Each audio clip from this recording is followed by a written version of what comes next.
கீர்த்தி ஸ்ரேயா அவங்கள பேசுமாறு அன்புடன் அழைக்கிறோம். ஓம் சக்தி. குருவடி சரணம், திருவடி சரணம் சக்தி. என் பேரு கீர்த்தி ஸ்ரேயா. நாங்க ஈரோடு மாவட்டம் சேர்ந்தவங்க. இப்போ எனக்கு பாத்தீங்க அப்படின்னா 18 வயசு ஆகுது. நான் வந்து அம்மா கிட்ட வந்து எப்படி முதலா வந்து அம்மாவை பார்த்தேன் அப்படின்னா, பக்கத்து வீட்டுக்காரங்க வந்து அம்மா மன்றத்துக்கு போவாங்க. எங்க ஈரோட்ல சோலார்ல வந்து ஒரு மன்றம் இருக்கு. அந்த சக்தி வந்து முன்னாடியே பணி செய்ய போயிடுவாங்க. அவங்களோட பையன் வந்து வேலை முடிச்சுட்டு வந்தோடனே, நான் அப்ப 5th ஸ்டாண்டர்ட் தான் படிப்பேன். சரி வா நீயும் வா அப்படின்னு சொல்லிட்டு நீயும் வந்து ரெட் கலர் ட்ரெஸ் போட்டுட்டு கூட்டிட்டு போயிடுவாங்க. அப்போ போகும்போதுதான் வந்து 1008 படிச்சுட்டு இருப்பாங்க. அதுக்கப்புறம் 108 எல்லாம் படிப்பாங்க. நான் எங்க மன்றம் பாத்தீங்க அப்படின்னா ஃபுல்லா அம்மா போட்டோல எல்லாம் பூ போட்டு அழகா வச்சிருப்பாங்க. கண்டிப்பா அம்மாக்கு வந்து மல்லிகைப்பூ போட்டு அவ்வளவு அழகா இருப்பாங்க. அம்மா போக்கஸ் லைட் எல்லாம் போட்டு அம்மாவோட முகம் வந்து வெளியில எல்லா சக்திகளும் உட்கார்ந்து மந்திரம் படிக்கிறப்ப அவங்களும் புக்கை வச்சு படிச்சுட்டு இருப்பாங்க. எனக்கு அப்போ புக்கெல்லாம் வச்சு படிக்கிற அளவுக்கு எனக்கு தெரியல. அப்போ நான் அம்மா முகத்தையும் அப்போ 1008 மணி அப்புறம் குட்டி பிரம்மதானம் எல்லாம் அடிச்சுட்டே இருப்பாங்க. அதையும் நான் பார்த்துட்டே இருப்பேன். அப்புறம் குட்டி குட்டி சுகாதார பணி, அப்புறம் வழிபாடு முடிஞ்சோடனே வந்து பிரசாதம் எல்லாம் கொடுப்பாங்க. அதுக்கு பிளேட் கொடுக்கறது, அந்த மாதிரி எல்லாம் வந்து அந்த மாதிரி பணி எல்லாம் ஃபர்ஸ்ட் செஞ்சுட்டு இருந்தேங்க சக்தி. அதுக்கப்புறம் வந்து ஃபர்ஸ்ட் மேல்மருவத்தூர் போற வாய்ப்பு வந்து எனக்கு கிடைக்குது. அப்போ மேல்மருவத்தூர் போறப்பே வந்து ஃபர்ஸ்ட் போறப்ப கருவறை பணிக்கு போறோம் சக்தி. அப்ப போகும்போது வந்து எல்லாரும் சொல்றாங்க, முன்னாடி எல்லா பணியும் வந்து செய்யறவங்க 12 மணிக்கு வாங்க, குழந்தைங்க அப்புறம் வயசானவங்க எல்லாம் வந்து காலையில பொறுமையா 6 மணிக்கு எந்திரிச்சுவாங்க அப்படின்னு சொல்லும் போது, நான் அப்ப 5th ஸ்டாண்டர்ட் தானே படிச்சுட்டு இருந்தேன். என்ன வந்து காலையில 6 மணிக்கு வந்தா போதும் அப்படின்னு எல்லாரும் சொன்னாங்க. அப்ப வந்து என்ன ஃபர்ஸ்ட் மன்றத்துக்கு கூட்டிட்டு போனாங்களா, அவங்க வந்து சொல்றாங்க, இல்ல பாப்பா வந்து 12 மணிக்கு நம்ம கூடயே வந்துட்டோம் அப்படிங்கிறாங்க. அப்பதான் வந்து ஃபர்ஸ்ட் அந்த குளிர்ற தண்ணியில குளிச்சுட்டு அதுக்கப்புறம் நடுங்கிட்டே வந்து உள்ள போறேன். ஓமேடு வழியா வந்து உள்ள கருவறைக்குள்ளார போறோம். அப்ப வந்து என்ன சொன்னாங்க அப்படின்னா, பாப்பா வந்து குட்டி பொண்ணு தானே, இது கன்னிமார்களுக்கு வந்து அபிஷேகம் பண்றதுக்கு வந்து 7 பெண்கள் வேணும், பாப்பாவே எடுத்துக்கிறோம் அப்படின்னாங்க. அதுக்கப்புறம் நானும் கன்னிமார்கள் அபிஷேகம் பண்றவங்க அவங்க கூட உட்கார்ந்துருந்தேன். அதுக்கப்புறம் எப்படி வந்து கருவறைக்கு கிட்ட போனேன்னு தெரியல. அப்போல்லாம் வந்து தாடி தாத்தான்னு சொல்லிட்டு அங்க ஒரு தாத்தா சொல்லுவாங்க. அவங்கதான் வந்து கருவறையில நம்ம அம்மாக்கு வந்து அலங்காரம் எல்லாம் பண்ணுவாங்க. அவங்க வந்து நீயும் வா அப்படின்னு கூப்பிட்டாங்க. அப்புறம் யாருமே அதை எதிர்பார்க்கவே இல்லை, எப்படி வந்து இந்த குட்டி பொண்ணை வந்து கூப்பிட்டாங்க அப்படின்ட்டு. அப்புறம் ஃபர்ஸ்ட் அப்பதான் மருவத்தூர் போறேன், அது கருவறை பணிக்கு போறேன். அம்மா வந்து கருவறைக்குள்ளார வந்து என்ன வர வச்சுட்டாங்க. வர வச்சுட்டு தாத்தா சொல்றாங்க, இந்த மாதிரி வெளியில மாலை எல்லாம் இருக்கு, அதை எடுத்துட்டு வா, இதை எடுத்துட்டு வா அப்படின்னு வந்து எல்லாரும் சொல்றாங்க. அப்புறம் அவங்க சொல்ற பணியெல்லாம் செய்யறேன். என் கூட 2 சக்திகள் வந்து இந்த தண்ணி குடம் எடுத்துட்டு வரது அந்த மாதிரி பணிகள்லாம் பண்ணிட்டு இருந்தாங்க. அதுக்கப்புறம் அம்மாக்கு எல்லாம் அலங்காரம் பண்ணி முடிச்சுட்டாங்க. பண்ணி முடிச்சுட்டு வந்து பாத்தீங்க அப்படின்னா எல்லாருமே யாருமே உள்ள கருவறைக்குள்ளார இல்ல. நான் மட்டும் சேம்பு கிட்ட வந்து முட்டி போட்டுட்டு அவங்க வந்து கையில ஒரு பிரஷ் மாதிரி கொடுத்துட்டாங்க. அதை வச்சு நான் பூவெல்லாம் எடுத்துட்டு இருக்கும்போது யாருமே இல்ல.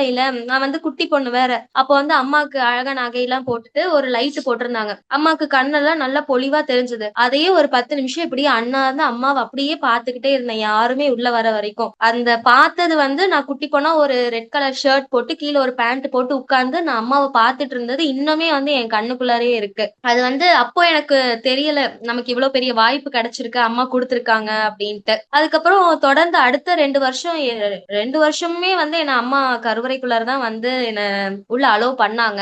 அது வந்து இன்னுமே வந்து மறக்க முடியாது. நான் இன்னும் வெளியில போய் பெருமையா சொல்லுவேன், அம்மா வந்து ஃபர்ஸ்ட் என்ன மருவத்தூர் வர வச்சோடனே என்ன கருவறைக்குள்ளார கூப்பிட்டுட்டாங்க.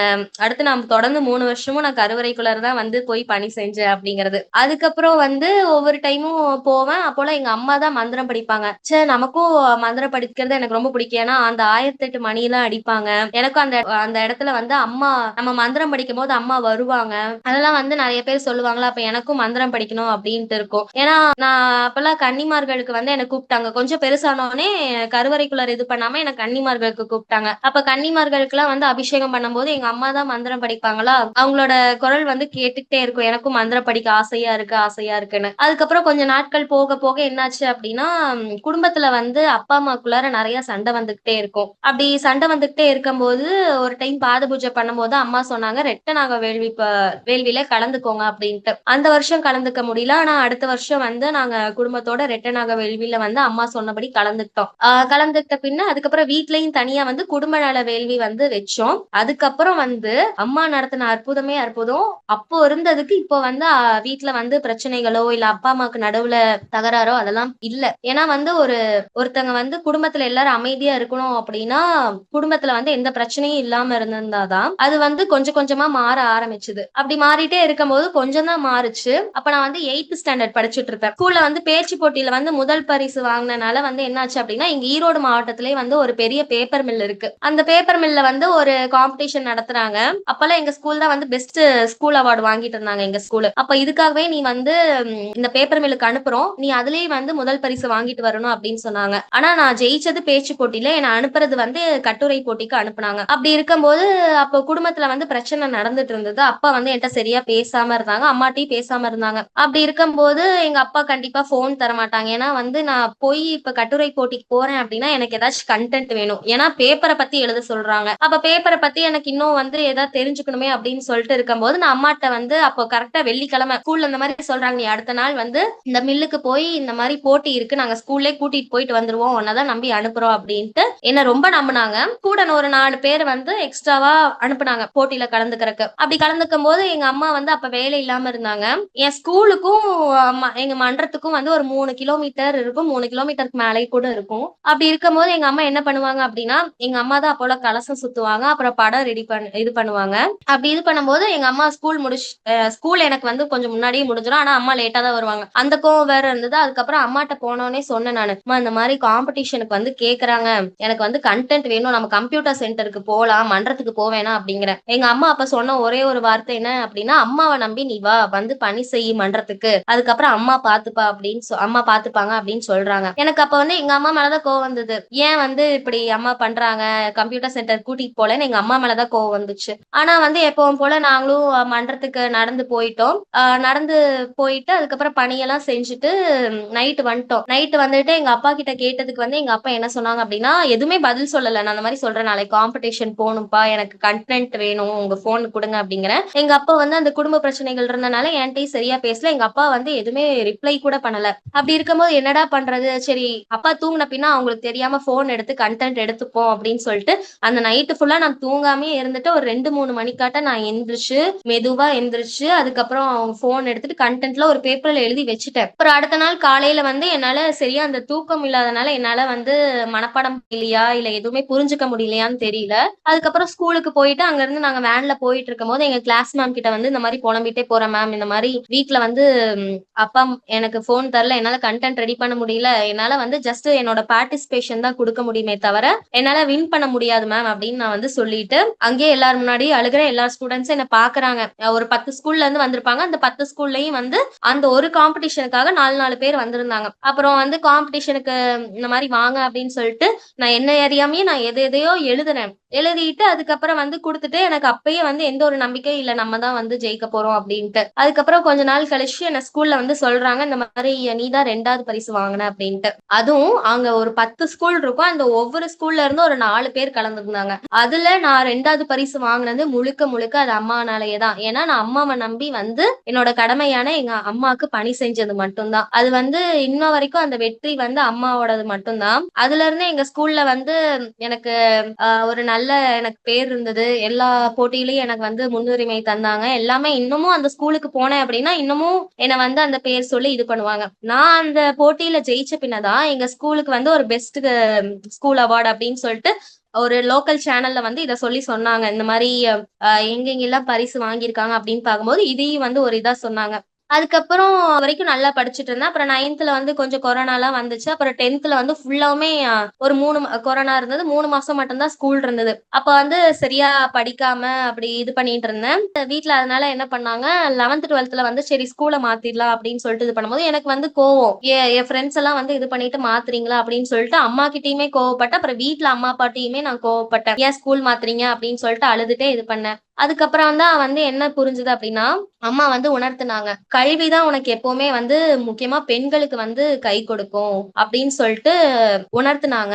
அதனாலேயே நான் வந்து நல்லா படிக்க ஆரம்பிச்சேன். அதுக்கப்புறம் வந்து அம்மா வந்து மெயினா வந்து என்ன 11த், 12த்ல ஸ்கூல் மாத்துனதே வந்து ஃப்ரெண்ட்ஸ் சர்க்கிள் வந்து அவ்வளவா சரியில்ல.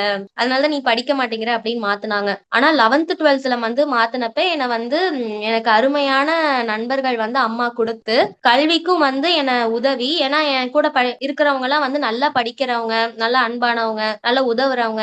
அவங்க கிட்ட இருந்து நான் நெறைய கத்துக்கிட்டேன். அதுக்கப்புறம் வந்து நம்ம 11த், 12த்ல ஸ்கூல் மாத்துன பின்ன அவங்களையும் நான் ஈடுபட வச்சேன். அதுக்கப்புறம் வந்து மூலமந்திரம் சொல்ல வைக்கிறது. அந்த மாரி அவங்களும் ஈடுபடுறதுக்கு வந்து இன்ட்ரெஸ்ட்டா இருந்தாங்க. அப்புறம் 11த்ல வந்து 600க்கு 572 வாங்குனேன். வாங்குன பின்ன வந்து இந்த காலேஜ்ல இந்த கோர்ஸ் தான் பண்ணணும் அப்படின்னு வந்து முடிவு பண்ணிட்டேன். அப்ப அந்த கோர்ஸ் பண்றதுக்கு வந்து கட் ஆஃப் மார்க் வந்து அதிகமா தேவைப்படும். ஏன்னா ஆர்ட்ஸ் சைட்ல பாத்தீங்க அப்படின்னா கவுன்சிலிங் இருக்காது. சோ கட் ஆஃப் மார்க் அதிகமா வேணும் அப்படின்னு சொல்லிட்டு இது பண்ணப்ப வருஷம் வந்து பப்ளிக் எக்ஸாம் ஆரம்பிச்சதுல இருந்தே 11th இருந்தே வருஷம் பாத பூஜை பண்ற பழக்கம் வந்து ஆரம்பிச்சது. அப்புறம் 12th வந்து பாத பூஜை பண்ண போகும்போது அம்மாவும் உட்கார்ந்துருக்காங்க. திருமதி அம்மா உட்கார்ந்துருக்காங்க. அப்புறம் கூட நானும் அம்மாவும் தான் போனோம். போனப்ப அம்மா கேக்குறாங்க. அம்மா வந்து இந்த மாதிரி அம்மாட்ட சொல்றாங்க. அடிகளார் அம்மாட்ட சொல்றாங்க. என்ன அப்படின்னா, அம்மா பொண்ணு வந்து 12th எக்ஸாம் எழுத போறா. அதனால நீங்க தாம்மா வந்து ஆசீர்வதிக்கணும் அப்படின்னு சொல்லும்போது திருமதி அம்மா சொல்றாங்க, நல்ல ஞாபக சக்தியோட எழுத சொல்லு பொண்ணு அப்படின்னு வந்து சொல்றாங்க. அதுக்கப்புறம் வந்து என்னடா ஞாபக சக்தியோட எழுத சொல்றாங்க, அப்ப நம்ம வந்து எல்லாம் மறந்துருவோமா அப்படின்னு சொல்லிட்டு இருக்கிற பயம் வந்து அதிகமா ஆரம்பிச்சிருச்சு. ஏன்னா வந்து வீட்லயே என்ன நம்பிதான் இருக்காங்க. ஏன்னா வந்து கொரோனாக்கு அப்புறம் வந்து வீட்டோட பினான்சியல் சிச்சுவேஷன் வந்து கம்மியாக ஆரம்பிச்சனால நமக்கு மார்க் இருந்தா மெரிட் பேசிஸ்ல போனோம் அப்படின்னா ஒரு நல்ல இதுதானே.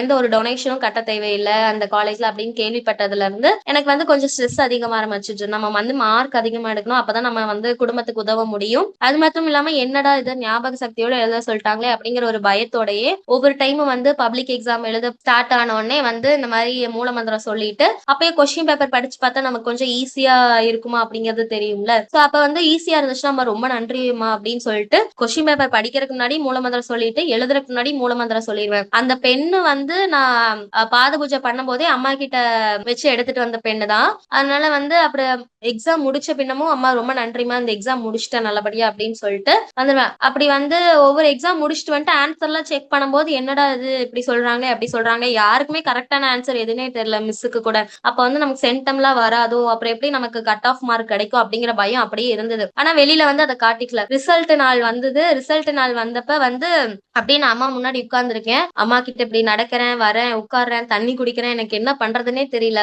அதுக்கப்புறம் ரிசல்ட் வந்து பார்த்தோம் அப்படின்னா 600க்கு 588. 4 மெயின் சப்ஜெக்ட்ல 3 மெயின் சப்ஜெக்ட்ல சென்டம், ஒரு மெயின் சப்ஜெக்ட்ல 98 வாங்கிட்டேன். அப்போ கட் ஆஃப் பார்த்தோம் அப்படின்னா எனக்கு 400க்கு 398 இருந்தது. என்னோட கனவு என்னவா இருந்தது அப்படின்னா, மதுரையில வந்து ஒரு லேடி டோக் அப்படிங்கிற காலேஜ்ல பிகாம் ஹானர்ஸ் படிக்கணும் அப்படிங்கறதா வந்து கனவா இருந்தது. அப்ப நம்ம பினான்சியல் சிச்சுவேஷன் இப்படி இருக்கு.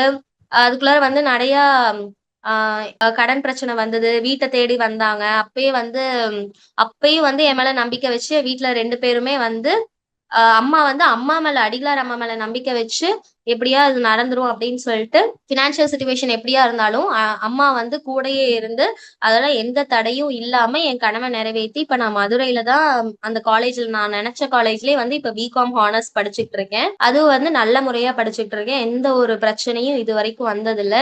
அம்மா தான் வந்து என் கூடயே அங்க போனப்பயும் இருக்காங்க அப்படிங்கறத நான் உணர்ந்துகிட்டே இருந்தேன். அதே மாதிரி எங்க அம்மா என்ன சொல்லி வளர்த்திருக்காங்க அப்படின்னா, நீ என் பிள்ளைங்கிறதோட எப்பவுமே நீ அடிகளார் அம்மா பிள்ளைதான் அப்படின்னு வந்து சொல்லியிருக்காங்க. அதேதான் நானும் சொல்றேன். எப்பவுமே வந்து நான் அடிகளார் அம்மாவோட பிள்ளை அப்படிங்கறத வந்து நான் சொல்றதுல எனக்கு ரொம்ப பிடிக்கும். அத நான் சொல்றதுலயே. அது மட்டும் இல்லாம சின்ன வயசுல இருந்தே 2 பேருமே வேலைக்கு போயிடுவாங்க. அப்படி இருக்கும்போது எனக்கு ஏதாச்சும் வேணும் அப்படிங்கறத நான் மனசுல நினைச்சேன் அப்படின்னா, அம்மா வந்து வேற யாராச்சும் கனவுல எனக்கு தெரிஞ்ச சக்திகள் இருப்பாங்களா, அவங்க கனவுல போய் கீர்த்திக்கு ஐஸ்கிரீம் வாங்கி கொடு, கீர்த்திக்கு இதை வாங்கி கொடு, அதை வாங்கி கொடு அப்படிங்கறத வந்து சொல்லி அவங்க வந்து எனக்கு இதெல்லாம் பண்ணிடுவாங்க. வீட்டுல வந்து பொங்கலுக்கு அதுக்கெல்லாம் ட்ரெஸ் எடுப்போம். ஆனா வந்து நினைப்பேன் என்ன எல்லார் வீட்லயும் பொங்கல் வைக்கிறாங்க. எங்க வீட்ல வந்து பொங்கல்லாம் அவ்வளவா கொண்டாட மாட்டோம். பொங்கல் வந்து எனக்கு பொங்க சீர் வைக்கும்போது ஒரு பொங்கல் வச்சது. அதுக்கப்புறம் வீட்ல வந்து 3 பேர் தான். 3 பேரும் சேர்ந்து எந்த ஒரு பொங்கலும் அதுக்கப்புறம் நாங்க வந்து குடும்பமா சேர்ந்து வச்சதில்ல, கொண்டாடினதில்ல. ஏன்னா வந்து நாங்க எப்பவுமே அப்படி பண்ணதில்ல. அதுக்கப்புறம் வந்து என் ஃப்ரெண்ட்ஸ் எல்லாம் சொல்லுவாங்க, இந்த மாரி பொங்கல் இது பண்ணோம், அப்படி வச்சோம் அப்படின்னு சொல்லுவாங்க. அப்ப வந்து எனக்குள்ள அந்த ஏக்கம் இருந்துகிட்டே இருக்கும். அப்ப நம்மளும் பொங்கல் வைக்கணும்ல, ஏன் நம்ம வீட்ல எல்லாம் அது வைக்க மாட்டேங்கிறாங்க. பக்கத்து வீட்ல எல்லாம் குழந்தைங்க எல்லாம் வந்து இது பண்ணுவாங்க, குடும்பத்தோட வைப்பாங்க அப்படிங்கும்போது அந்த ஏக்கம் இருந்துகிட்டே இருக்கும். சில சமயம் வந்து எப்பவுமே அழுதுருவேன் அம்மா கிட்ட, ஏமா இப்படி அப்படின்னு சொல்லிட்டு அழுதுருவேன். அதுக்கப்புறம் அம்மா என்ன வழக்கம் கொண்டு வந்தாங்க அப்படின்னா, எங்களோட மன்றம் இருக்குல்ல, அங்க வந்து பொங்கல் கொண்டாட ஆரம்பிச்சோம். அப்ப வந்து வருஷம் நாங்க இனிமேல் பொங்கலுக்குலாம் எங்க வீட்ல பொங்க வைக்கிறதோட காலையில எந்திரிச்ச உடனே இப்பெல்லாம் பொங்கல் சமயத்துலதான் மாலை போடுறோம். அப்ப மாலை ஏன் போட்டிருப்பேன்னா பொங்கல்ல அப்ப வந்து எங்க மன்றத்துல போய் நான் தான் வந்து குட்டி பொண்ணா, இன்னொரு அக்காவும் இருப்பாங்க, நான் தான் குட்டி பொண்ணா, அங்க போய் நான் தான் வந்து எங்க வீட்ல பொங்கல் வச்சா நான் என்னென்ன பண்ணுவேனோ அதே மாதிரி இப்ப எங்க தாய் மன்றத்துல பொங்க வைக்கும் போது நான் வந்து அது எல்லாமே பண்ணுவேன். அம்மாக்கு வந்து இந்த மாதிரி இது காட்டுறது, முதல்ல அரிசி போடுறது பொங்க வைக்கிறப்ப, முதல்ல எனக்கு பொங்க வச்சு எனக்கு ஊட்டுவாங்க. அப்ப நான் என்னெல்லாம் இது பண்றேனோ அதெல்லாம் வந்து அம்மா வந்து அதை நடத்தி கொடுத்துட்டே தான் வராங்க. அதே மாதிரி நான் இது வரைக்கும் அம்மா கிட்ட வந்து இது வேணுமா அது வேணுமா இதை வாங்கித்தா அப்படின்னு நான் வந்து அம்மாட்ட கேட்டதே இல்லை. நான் நல்ல ஆசையும் பரிபூர்ண அருளும் எனக்கு கொடுங்கம்மா அப்படின்னு தான் நான் வந்து இது வரைக்கும் கேட்டிருக்கேன். ஏன்னா வந்து அம்மா வந்து எனக்கு அதை சின்ன வயசுலயே உணர்த்திட்டாங்க, இது வேணும் அது வேணும்னு வந்து நம்ம கேட்க கூடாது. அம்மாவே நமக்கு எது தேவையோ அது கரெக்டான நேரத்துல வந்து அது நமக்கு தருவாங்க. அதே மாதிரி நமக்கு அம்மா வந்து எப்பவுமே என் கூடயே தான் இருக்காங்க. நான் ஒரு விஷயம் செய்யறேன் அப்படின்னா அது வந்து நான் அம்மா கிட்ட சொல்லுவேன், அம்மா நான் இது செய்யறேமா அது செய்யறேமா அப்படிங்கறத நான் சொல்லிட்டே தான் இருப்பேன். அது வரைக்கும் அதே மாதிரி நான் இப்போ கன்னிமார்களுக்கு எல்லாம் வந்து அபிஷேகம் பண்ணும்போது ஏக்கம் இருக்கும், அம்மா மட்டும் மந்திரம் அவ்வளவு அழகா படிக்கிறாங்கன்னு எல்லாரும் சொல்றாங்க அப்படின்னு சொல்லிட்டு இருக்கும் போது, அப்புறம் எங்க மன்றத்திலேயே வந்து நான் குட்டி பிள்ளையா இருக்கும் போதே மந்திரம் தப்பா தான் படிப்பேன். ஆனா எனக்கு ஃபர்ஸ்ட் யார் வந்து மன்றத்துக்கு கூட்டிட்டு போனாங்களோ அவங்களே வந்து மைக்ல உட்கார வச்சிருவாங்க. அப்ப அந்த பயமே வந்து நம்ம மந்திரம் எல்லாம் வந்து கரெக்டா படிக்க வந்து உதவுச்சு. அப்புறம் சில பேர் சொல்லுவாங்க, நான் வந்து ஸ்கூல்ல இருந்து அப்படியே டைரக்டா மன்றத்துக்கு போயிடுவேன். என்னால போய் செவ்வாடை மாத்துற அளவுக்கு அங்க மன்றத்துல வந்து ஒரு குட்டி ஸ்டோர் ரூம் தான் இருக்கும். ஆனா அதை வந்து சரியா தாழ் போட முடியாதனால அம்மா வந்து நீ ட்ரெஸ் எல்லாம் மாத்த வேணாம், யூனிஃபார்மோட இரு மன்றத்துல அப்படின்னு சொல்லிடுவாங்க. அப்ப வந்து எல்லாரும் சொல்லுவாங்க, செவ்வாடை இல்லாம ஏன் பொண்ணை வந்து மந்திரம் படிக்க உட்கார வைக்கிறீங்க அப்படின்ட்டு. அப்ப அங்க இருக்க 2 சக்திகள் வந்து என்ன பண்ணுவாங்க அப்படின்னா, அங்க இருக்க 2 செவ்வாடையை எடுத்து என் மேல போத்தி விட்டு இப்ப மந்திரம் உட்காந்து படி அப்படின்னு வந்து சொல்லி, அப்படி மெல்ல மெல்ல வந்து மந்திரம் வந்து இப்ப டெய்லாம் வராம இப்ப மந்திரம் படிப்பேன். இப்ப நான் மேல்மருவத்தூருக்கு கருவறை பணிக்கு போனாலும் என்னதான் மந்திரம் படிக்க உட்கார வைப்பாங்க. இன்னமும் நான் மதுரையில இருந்து ஈரோட்டுக்கு வந்து ஏதாச்சும் லீவ்ல வந்தேன் அப்படின்னா மன்றத்துக்கு போனா நான் தான் படம் தொடச்சு போட்டு வைப்பேன், மந்திரம் நான் தான் படிப்பேன். இது எல்லாத்துக்குமே காரணம் அம்மா தான் எல்லா வாய்ப்பு தந்து எல்லாமே இது வரைக்கும் என் கூடவே இருந்து பண்ணிட்டு இருக்காங்க. இதே மாதிரி எல்லா இளைஞர் சமுதாயமும் வந்து இந்த மாதிரி ஆன்மீகத்துல ஈடுபடணும். அதே மாதிரி இப்போ நான் வந்து செவ்வாய்க்கிழமை வெள்ளிக்கிழமை வந்து முக்காவாசி வந்து செவ்வாடை போட்டுருவேன். அப்ப வந்து கூட இருக்கவங்களா சொல்லுவாங்க, ஏன் இப்படி வந்து சாமியார் மாதிரி பண்ணிட்டே இருக்க, ஏன் இந்த கழுத்துல வந்து டாலரு செயின், கையில வந்து கயிறு வந்து எங்க மன்றத்துல வந்து கலச கயிறு வந்து கொடுப்பாங்க. அது வந்து கொடுத்தா நான் மதுரைக்கு வந்து போயிடுவேன்னா 2 வாரத்துக்கு ஒருக்கா தான் வருவேன். அதுவும் வந்து வெள்ளிக்கிழமை நைட்டு தான் வருவேன். வெள்ளிக்கிழமை மன்றத்துல வந்து வழிபாடு முடிஞ்ச பின்னதான் வருவேன். அம்மாவும் வந்து சனிக்கிழமை காலையில தான் வந்து மன்றத்துக்கு போவாங்க. ஏன்னா அவங்களுக்கு வேலை இருக்கனால முக்காவாசி போக முடியாது. அப்ப என்னால கலச கயிறு வந்து ஃப்ரீக்வெண்டா மாத்திட்டே இருக்க முடியாது. ஆனா கலச கயிறு நான் வந்து எடுக்கவும் மாட்டேன். ஏன்னா அந்த கலச கயிறு தான் வந்து எனக்கு பாதுகாப்புன்னு என் மனசுக்குள்ளார இருந்துகிட்டே இருக்கும். அப்ப வந்து எல்லாரும் கேட்பாங்க, இதை கட் பண்ணிரு, கழுத்துல இருக்க கயிறு எடுத்துறாது, ஒரு மாதிரி இருக்கு அப்படிம்பாங்க. அதெல்லாம் சொன்னாலும் அம்மாவை நம்புறவங்களுக்கு தான் தெரியும் அது ஏன் வந்து நம்ம ஒரு பாதுகாப்புன்னு சொல்லிட்டு போட்டிருக்கோம்னு. அதே மாதிரி இப்ப கருவறை பணிக்கு போகும்போது முந்தின நாள் வந்து ஒரு சக்தி வந்து நமக்கு சொல்லுவாங்களே, இந்த மாதிரி இளைஞர் சமுதாயம் இப்படி இருக்கணும், இந்தந்த உணவுகள் எடுத்துக்கணும், டிவி பார்க்க கூடாது, போன் யூஸ் பண்ணக்கூடாது அப்படின்ட்டு. அப்ப சின்ன வயசுல சொல்லும் போதெல்லாம் என் கூட 2 பேர் இருப்பாங்க. நாங்க 2 பேர் சொல்லி சிரிச்சுப்போம், என்ன இப்படி சொல்றாங்க அப்படின்ட்டு. ஆனா அது வளரவே அம்மா வந்து உணர்த்திட்டாங்க, இதெல்லாம் இப்படிதான் இருக்கணும், இளைஞர் சமுதாயம் அப்படி இருந்தாதான் நமக்கு நல்லது. இப்போ நான் செவ்வாடை அணிந்திருந்து அம்மாவை வழிபட்டனாலதான் இன்ன வரைக்கும் நான் எந்த ஒரு தப்பான வழியிலையும் போகாம அம்மாவோட பாதுகாப்புலே அம்மா கிட்டயே நான் இருக்கேன். அதுக்கு எல்லாத்துக்குமே காரணம் அம்மாதான். இப்பயும் எங்க குடும்பம் வந்து நல்லா இருக்கிறதுக்கு காரணமும் அம்மாதான். நான் எனக்கு பிடிச்ச இடத்துல நான் பிடிச்ச படிப்பு படிச்சுட்டு வரதுக்கு காரணமும் அம்மாதான் சக்தி. எல்லாமே அம்மாதான். இதுதான் சக்தி என்னோட அனுபவம். கீர்த்தி ஸ்ரேயா, ரொம்ப ரொம்ப அழகா சொன்னீங்க. ரொம்ப ஆசையா இருந்தது நீங்க சொல்ல எப்படின்னா நிறைய நேரம் வந்து நம்மளுடைய வாழ்க்கைய ஒரு பள்ளிக்கூட படிப்பு இல்ல கல்லூரி படிப்புல நம்ம சின்ன வயசுல இருந்த அந்த அந்த ஞாபகத்தை நிறைய கொண்டு வந்துட்டீங்க. எப்படி வந்து அம்மா வந்து ஒரு பெண் குழந்தைய எப்படி ஆளாக்கி கொண்டு வராங்க தன்னுடைய ஆன்மீகத்துல, எப்படி நெறிமுறைப்படுத்துறாங்க, எப்படி வழி நடத்துறாங்க, எப்படி எல்லாம் அவங்கள வந்து ஆன்மீக ரீதியில வளர்த்துட்டு வராங்கன்றதுக்கு ஒரு முன்னுதாரணமா நிக்கிறீங்க. இந்த காலகட்டத்துல இளைஞர் சமுதாயம் வழி தவறி போற நேரத்துல அம்மா வந்து எப்படி வழி முறைப்படுத்தி நெறிகாட்டி நல்ல ஆன்மீகத்துல வளர்த்துட்டு வராங்க. ஒரு நீங்க படிக்கிற பள்ளிக்காகட்டும், உங்களுடைய குடும்பத்துக்காகட்டும், நீங்க வந்து ஒரு பேர் வாங்கி தர பொண்ணு. தன் மகனை சான்றோன் என கேட்ட தாயின்ற மாதிரி உங்க அம்மா பக்கத்திலேயே மகிழ்ந்து மகிழ்ந்து நீங்க சொல்றதெல்லாம் கேட்டுட்டு உட்காந்துருந்தாங்க இல்லையா? அந்த அளவுக்கு வந்து உங்க குடும்பத்துக்கும் உங்க குடும்ப சூழ்நிலை எப்படி ஒரு சூழ்நிலையிலையும் அம்மாவையும் விடாம நீங்க படிக்கிற படிப்புக்கும் சரி, நீங்க படிக்கக்கூடிய பள்ளிக்கூடத்துக்கான பெருமையும் தேடி தந்தீங்க. இன்னமும் உங்களுக்கான பெருமைகள் காத்துக்கிட்டு இருக்கு. அம்மாவுடைய அருளால நீங்க இன்னும் வாழ்க்கையில மென்மேல வளரணும், வாழணும்னு அம்மாட்ட வேண்டி வந்து பகிர்ந்துகிட்டதுக்கு நன்றி சொல்லணுமா. உங்களுடைய வாழ்க்கை நிறைய பெண்களுக்கு முன்னுதாரணமா இருக்கும். ஓம் சக்தி. நன்றிமா. அடுத்தது கீர்த்தி ஸ்ரேயாவோட அம்மா சக்தி சாந்தி அவர்களை பேசுமாறு அன்புடன் நினைக்கிறேன். ஓம் சக்தி.